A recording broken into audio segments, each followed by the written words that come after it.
नमस्कार दोस्तों, स्वागत है आपका साइट फॉर वर्ल्ड के ऑफिशियल लर्निंग प्लेटफॉर्म पर, जहां स्टूडेंट्स और जॉब सीकर्स के लिए करियर, टेक्नोलॉजी और प्लेसमेंट से जुड़ी इंडस्ट्री ओरिएंटेड और प्रैक्टिकल नॉलेज दी जाती है। अगर आप अपनी स्किल्स को नेक्स्ट लेवल तक ले जाना चाहते हैं, तो आप बिल्कुल सही जगह पर आए हो। चलिए शुरू करते हैं आज का इम्पोर्टेंट सेशन। जब भी हम एआई की बात करते हैं तो दिमाग में आता है एक नया पावरफुल मॉडल बनाना। पर असली कहानी, असली चैलेंज तो उसके बाद शुरू होता है। जब एक एआई असल दुनिया में कदम रखता है तो उसे ट्रैक पर बनाए रखने के लिए क्या-क्या करना पड़ता है। चलिए आज इसी रोमांचक सफर को समझते हैं। तो सवाल ये उठता है कि एक बार एआई मॉडल बन गया तो उसके बाद क्या? अक्सर सारी बातचीत यहीं खत्म हो जाती है कि देखो एक नया सुपर पावरफुल एआई मॉडल बन गया है। लेकिन क्या मॉडल बनाना ही फिनिश लाइन है?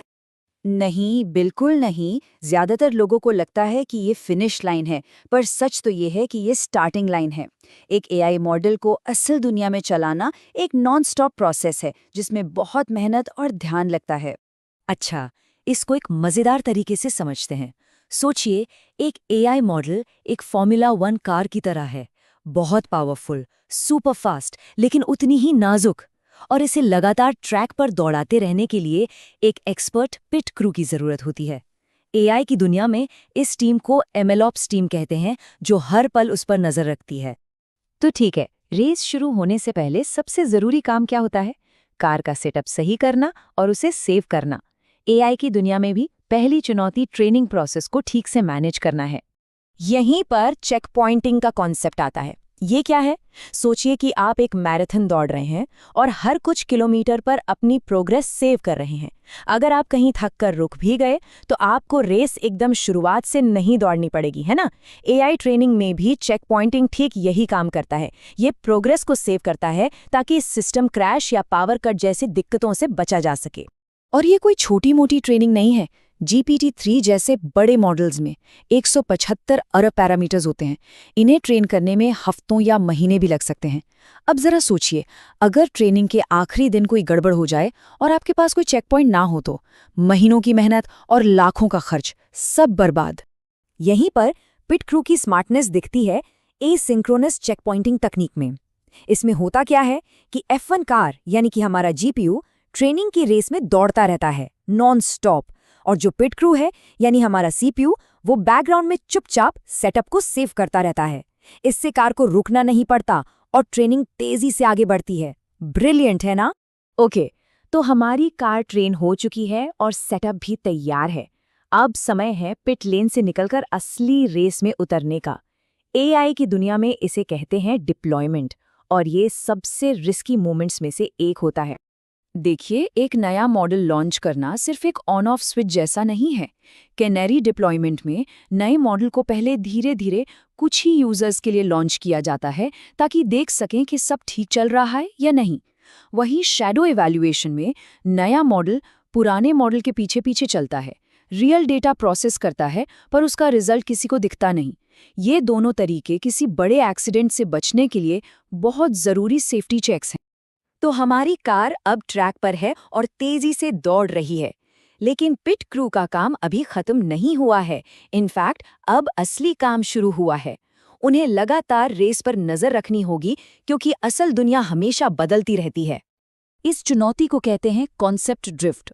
इसको ऐसे समझिए कि रेस के बीच में अचानक बारिश शुरू हो गई। अब ट्रैक की कंडीशंस बदल गईं। अगर पिट क्रू ने कार की सेटिंग्स नहीं बदली तो कार रेस हार सकती है। ठीक इसी तरह अगर असल दुनिया का डेटा बदल जाए, जैसे लोगों का शॉपिंग बिहेवियर बदल जाए, तो एआई मॉडल की परफॉर्मेंस गिरने लगती है। तो ये पिट क्रू यानी एमएलओप्स टीम लगातार इन चीजों पर नजर रखती है। क्या मॉडल की एक्यूरेसी कम हो रही है? क्या जो प्रिडिक्शंस आ रहे हैं वो बदल रहे हैं? और सबसे जरूरी, क्या इससे बिजनेस पर कोई असर पड़ रहा है? कॉन्सेप्ट ड्रिफ्ट जैसी समस्याओं को जल्दी पकड़ने के लिए ये मॉनिटरिंग बहुत जरूरी है। अभी तक हमने सिर्फ टेक्निकल चैलेंजेस की बात की, लेकिन एक F1 रेस सिर्फ स्पीड और इंजीनियरिंग के बारे में नहीं होती है ना। उसके कुछ रूल्स भी होते हैं जो सबको फॉलो करने पड़ते हैं। एआई की दुनिया में ये रूल्स हैं एथिक्स यानी नैतिकता।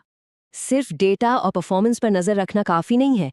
हमारे पिट क्रू को एक रूल बुक की भी जरूरत है जो ये पक्का करे कि हमारी F1 कार यानी हमारा AI जिम्मेदारी से और नियमों के अंदर ही चले। तो ये हैं रेस के असली नियम। हमें ये पक्का करना होगा कि एआई में कोई गलत बायस ना हो, उसके फैसले ट्रांसपेरेंट हों, जिन्हें समझा जा सके। वो इंसानों की मदद करे, ना कि उनकी जगह ले। और हाँ, इसका एनवायरनमेंट पर भी बुरा असर ना पड़े। ये सब बहुत जरूरी है। तो इस पूरी बातचीत का निचोड़ क्या है? एआई का भविष्य सिर्फ और ज्यादा पावरफुल मॉडल्स या तेज F1 कार्स बनाने के बारे में नहीं है। असली काम है इन पावरफुल इंजन्स को सही ढंग से चलाने के लिए, उनकी देखभाल करने के लिए और ये पक्का करने के लिए कि वो सही दिशा में दौड़े। बेहतर सिस्टम्स बनाना, ये टेक्नोलॉजी यानी एमएलओप्स और वैल्यूज यानी एथिक्स का एक नॉन स्टॉप फ्यूजन है। और अब आखिर में एक सवाल आपके सोचने के लिए। जैसे जैसे एआई हमारी जिंदगी का एक बड़ा हिस्सा बन रहा है, इस पावरफुल कार के पिट क्रू में कौन कौन होना चाहिए? क्या सिर्फ इंजीनियर्स और डेटा साइंटिस्ट्स, या फिर इसमें समाज के हर हिस्से से लोगों की आवाज शामिल होनी चाहिए? इस पर विचार जरूर कीजिएगा। तो हमारे चैनल को सब्सक्राइब कीजिए और वीडियो को अपने दोस्तों के साथ शेयर जरूर कीजिए। कमेंट सेक्शन में अपना डाउट या नेक्स्ट टॉपिक लिखना मत भूलिएगा।